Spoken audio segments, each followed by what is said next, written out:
The Open Window is written by H. H. Munro under the pen name Saki. Born in Burma and educated in England, Munro found his true bent with the short story. He published several collections of short stories, and he is one of the very celebrated and popular English writers who was killed in the First World War in 1914. His flippant wit, humor, and urbane satire make him a really delightful story writer.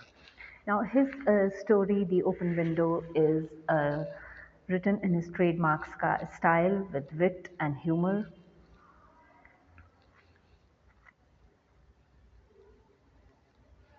And the chief character is Vera, the teenage girl.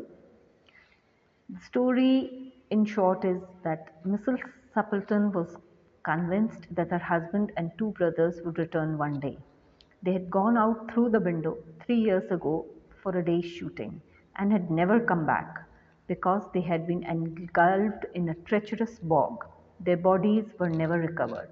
Now, Mrs. Suppleton has kept the big window open every evening in the hope that they would return one day through it.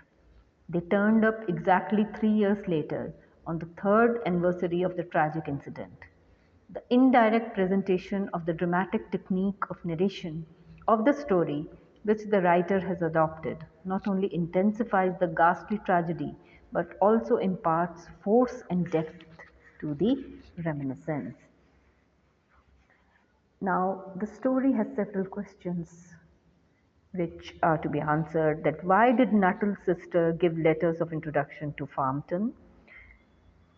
What was the first impression of Mrs. Suppleton's niece when she meets Mr. Farmton?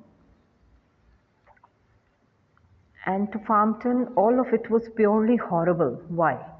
And why did Farmton grasp wildly his stick and run away in the end of the